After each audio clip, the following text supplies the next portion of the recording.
लड़का अगर पास हो गया, नंबरों से अच्छे नंबर अगर पास हो गया, फिर क्या कहते हो? बड़ी मेहनत की, बालक ने बड़ी मेहनत की। सारे मोहल्ले के, कॉलोनी के, सोसाइटी के बच्चे खेलते थे, मम्मा कभी नहीं गया। हम भी कहते थे खेल आओ बेटा, कभी कभी नहीं नहीं मम्मी मेरी पढ़ाई है, मेरी बड़ी मेहनत करता था, बड़ी मेहनत कर। और बच्चा फेल हो जाए तो भगवान की जैसी मर्जी, भगवान की जैसी इच्छा। तो कड़वा कड़वा थू और मीठा मीठा, ऐसा नहीं चलेगा। अगर पास भी हुआ है तो भगवान की कृपा से हुआ है, फेल हुआ है तो उसकी इच्छा से हुआ है, दोनों को स्वीकार करो। लेकिन हम एक पक्ष स्वीकार करते, इसलिए भगवान भी तमाशा देखता है, बोले कर। तो नारद जी ने तीनों समर्पित कर दिए। भगवान का नारद अब तुम मौज करो, अब मैं तुम्हारी रखवाली स्वयं करूंगा। तो पूछा नारद जी कैसे करोगे? बोले करो सदा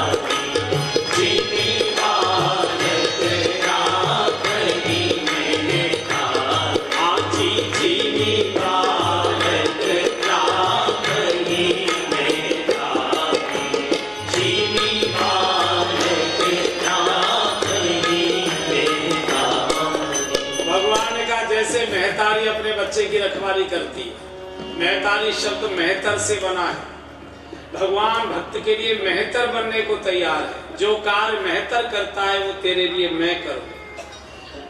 जो क्रम मेहतारी करती है, हम घरों में देखा करते हैं, देवरानी जिठानी दोनों है। अगर एक के बच्चे ने कुछ कर दिया तो वो ये नहीं है कि बच्चा तो अपना ही उठा के धो दे कर दे, ओ भाभी तुम्हारे बच्चे ने पोटी कर दी, चिल्लाएगी, पूरा उठाएगी नहीं उसे। कोई नहीं कर सकता इस काम को। इस काम को केवल मेहतर ही कर सकता है, या मेहतारी कर सकती है, माँ कर सकती। करो सदा तिनके रखवाली, जिम बालक राखे मेहतारी। और माँ को मालूम है कि जब भी इसको कोई दिक्कत होती है, माँ माँ माँ करके पुकारता है, किसी को बोलना जानता ही नहीं। बच्चे की चिंता केवल मेहतारी। माँ कथा सुनने आई है, बच्चे को सोता छोड़े आई किसी के ऊपर, कथा में बैठे चिंतित है, रो न रहा हो, जगन गया हो, गिर न गया हो, टट्टी पिछा, बालक चैन से सो रहा, माँ बेचैन। माँ अध्यापिका है, घर में बच्चा सो रहा है, स्कूल में माँ बेचैन हो रही है, जगन गया हो, रो न रहा हो, गिर न गया हो, टट्टी पेशाब ने कर लिया, बालक चैन से सो रहा, माँ बेचैन हो रही है। क्यों? क्योंकि माँ को मालूम है मेरे अलावा किसी को पुकारना उसको आता ही नहीं, वो माँ के अलावा कोई शब्द जानता ही नहीं। इसलिए भगवान कहते हैं अगर चैन से सोना है तो मेरे हो जाओ, फिर तुम चैन से सोना, 24 घंटे मैं जाग कर तुम्हारी रखवाली करूं। मैं जाग कर, यहाँ कई उद्योगपति बैठे, उनका अनुभव है, मुनीम घर में चैन से सोता है, मालिक रात भर चिंता में जागता है। मालिक रात भर क्यों? मुनीम को मालूम है जिसका व्यापार वो जागे। हम तो सेवा करते, तनख्वाह लेते। अगर व्यापार अपना है तो जागना पड़ेगा, और व्यापार अगर भगवान का हो जाएगा तो कभी घाटा होगा ही नहीं, कभी घाटा होगा। लेकिन जब घाटा होता है तब बिहारी जी याद आते, वैसे कोई नहीं जाता है बिहारी जी।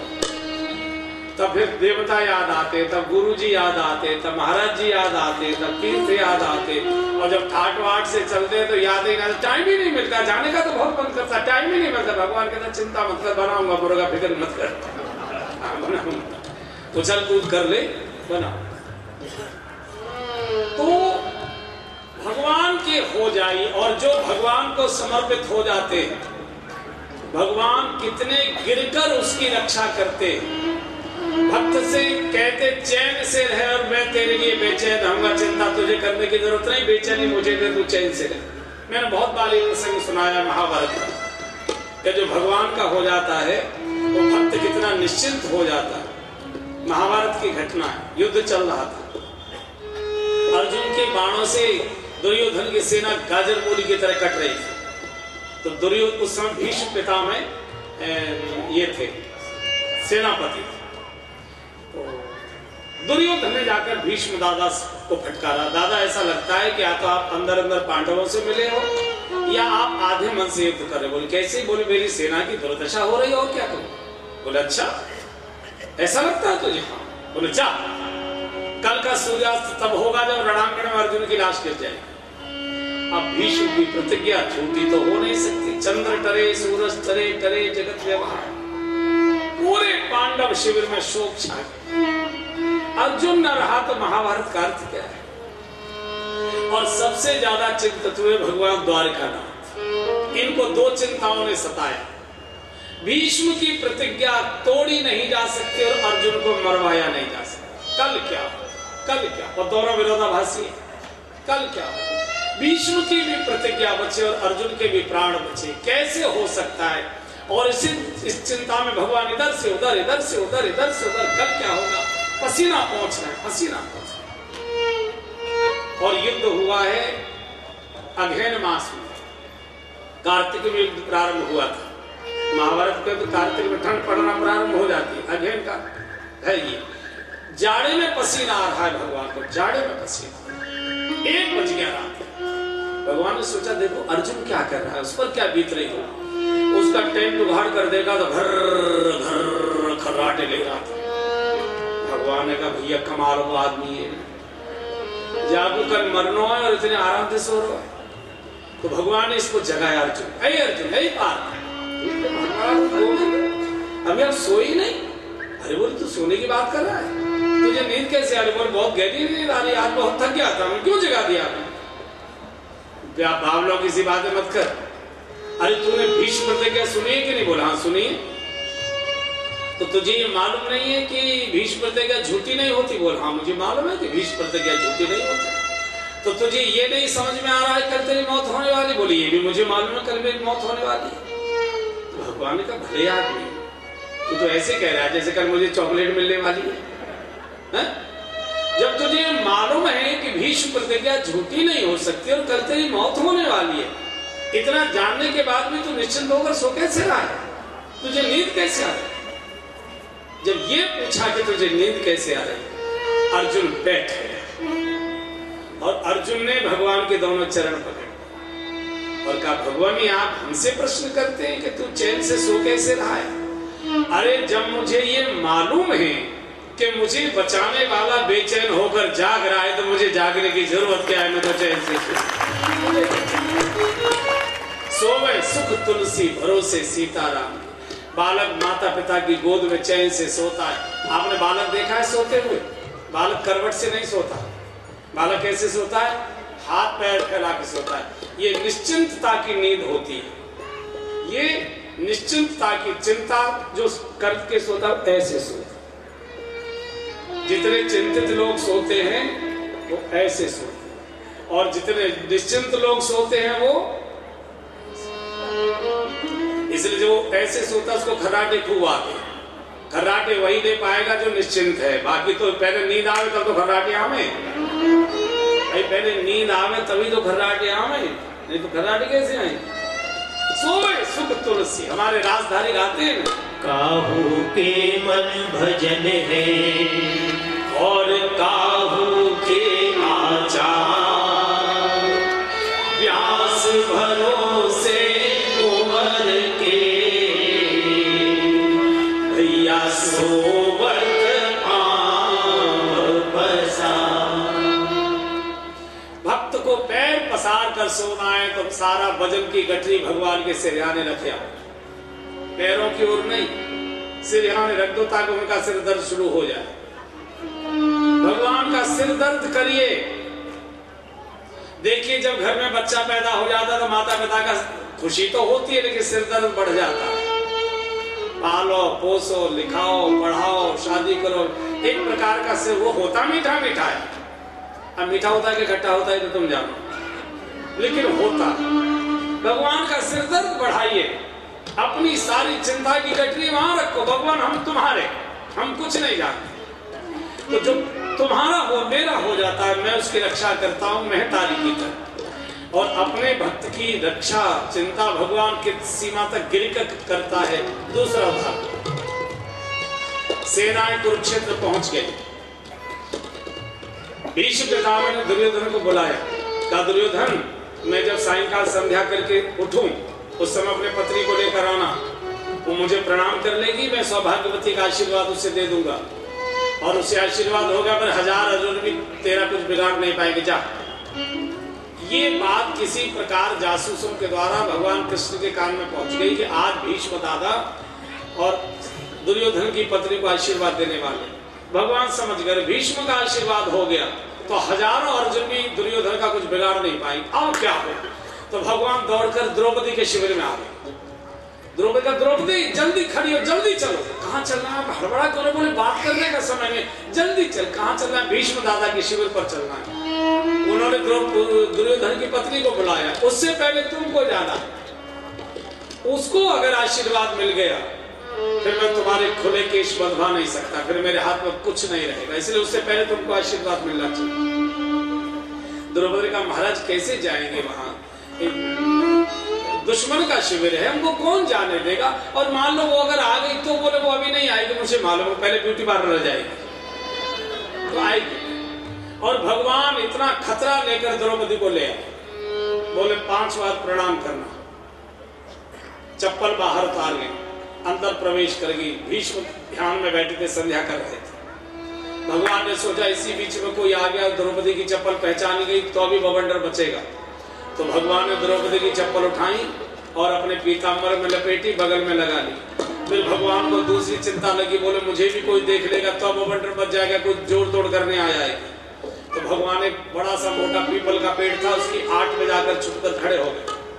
भीष्म संध्या में बैठे और जैसी संध्या पूर्ण हुई और बोले ओम शांति शांति शांति, तीसरी बार जब शांति बोले थे तुरंत माथा टेक दिया, दादा श्री चरणों में प्रणाम करती हूँ। दादा ने हाथ उठाकर आशीर्वाद दे दिया, बेटी सौभाग्यवती भव। दादा ने सोचा कि दुर्योधन की पत्नी ही आई होगी, मेरी कुटिया में किसी महिला का तो प्रवेश है ही नहीं, इसलिए फिर दूसरी बार माथा टेका, दादा श्री चरणों में प्रणाम करती हूँ, बेटी सौभाग्यवती रहो। तीसरी बार इसने प्रणाम किया, दादा श्री चरणों में प्रणाम कर, अरे बेटी बोल तो दिया सौभाग्यवती भव। इसलिए चौथी बार प्रणाम किया, दादा श्री चरणों में प्रणाम कर, अरे भाई कितनी बार बोलोगी, सौभाग्यवती रहो, मैंने बोल तो दिया। इसने फिर 5वीं बार का, दादा श्री चरणों में प्रणाम करती हूँ। भीष्म केवल सौभाग्य शब्द बोल पाए थे, इसके आगे नहीं बोल पाए। सौभाग्य शब्द बोलते ही माथा ठनक गया, ये 5 बार प्रणाम करने वाला कौन होगा। दुर्योधन की पत्नी तो एक ही बार मुश्किल से करती, ये 5 हो न हो, ये 5 चाली। आप अभी खोले नहीं भीष्म के नेत्र बंद नेत्रों से पूछा, बेटी परिचय दो, कौन हो। माथा टेक कर कह दिया, दादा आपकी कुल वधू द्रौपदी आपके चरणों में प्रणाम कर दिया। इतना जब द्रौपदी बोली भीष्म माथा पीटने लगी, द्रौपदी तूने क्या कर डाला, युद्ध का निर्णय तो तूने कर दिया, जो होना था निर्णय वो तो हो गया, युद्ध का निर्णय तो हो चुका, अब तो केवल नाटक बचा है, उसे कल से दिखा देंगे। युद्ध का निर्णय तो तूने कर दिया, ये बता तू यहाँ तक आई कैसे, तू यहाँ तक पहुंची कैसे। बोले मेरी तो कोई क्षमता नहीं थी, भगवान द्वारकानाथ लेकर आए। गोविंद कहाँ है, बोले बाहर। और भीष्म जब गोविंद गोविंद गोविंद पुकारते बाहर आए तो भगवान को प्रकट होना पड़ा, पीपल की आड़ से प्रभु सामने आ गए। और जैसे भीष्म दादा ने साष्टांग प्रणाम किया भगवान के चरणों में, बोले मेरे कैसे भाग्य की संध्या करते ही भगवान का द्वार पर दर्शन हो रहा है। और जैसे दंडवत किया और भगवान ने भीष्म को उठाने के लिए अपने दोनों हाथ बढ़ाए, कंधा पकड़ा, तो जो द्रौपदी की चप्पल बगल में लगी हुई थी भीष्म के सिर पर जाकर, और चप्पलों को सिर पर रखकर भीष्म इतना रोए। ऐसा भगवान दुनिया में किसी को मिल सकता है कि भक्त की चप्पल लिए लिए घूम रहा है, ऐसा हो सकता है? ये तो कल्पना भी नहीं की जा सकती। आपने कभी देखा है? आप सर्वे करिए मेरे कहने से, पूरे भारत में नहीं पूरे विश्व में सर्वे करिए, सभी मंदिरों के आप दर्शन करिए, सभी में जाइए, या जहां जाइए वहां देखिए मेरी बात सुनकर, आपको सभी देवता बैठे हुए मिल जाएंगे कहीं ना कहीं। हनुमान जी भी बैठे मिल जाएंगे, शंकर जी भी बैठे मिल जाएंगे, दुर्गा जी भी बैठी मिल जाएंगी, गणेश जी भी बैठे मिल जाएंगे, भैरव जी भी बैठे मिल जाएंगे, आपको सभी देवता कहीं न कहीं बैठे मिल जाएंगे। लेकिन दुनिया के किसी भी मंदिर में भगवान श्री राम और भगवान श्री कृष्ण आपको बैठे हुए नहीं मिलेंगे, हमेशा खड़े मिलेंगे। कहीं बैठे हमेशा कहीं चले जाए। केवल एक अपवाद है बस कनक भवन, बाकी तो वो एक अपवाद है, उसके भी पीछे दूसरी कहानी है, इसलिए वो भी खड़े ही थे, वो भी खड़े ही थे।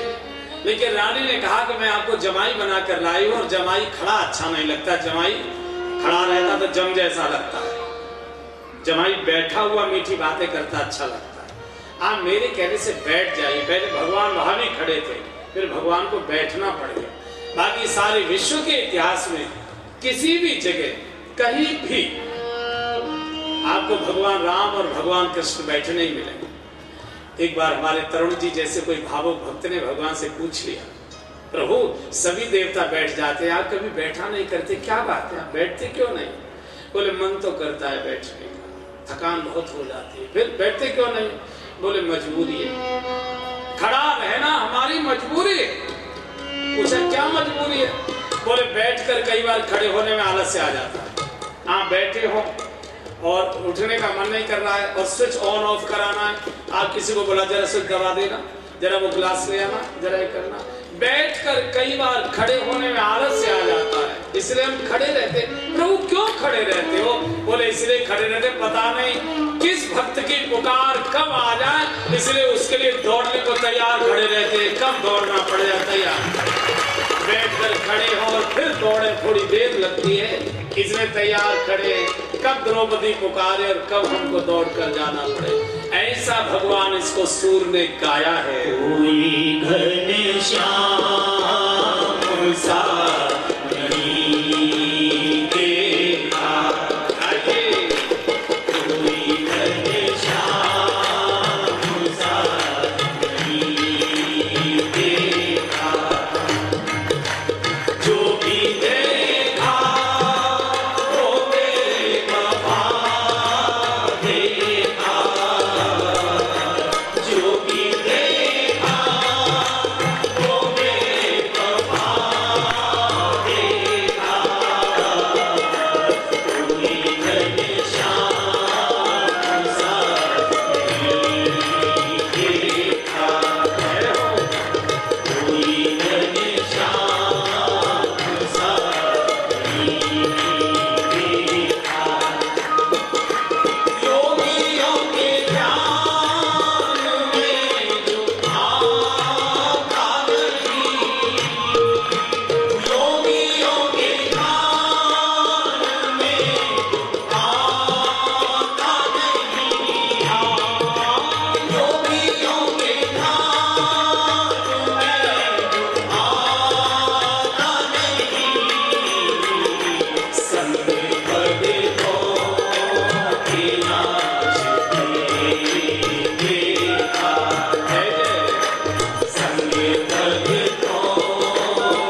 धोखेबाज, सब जो कभी धोखा नहीं देता और जो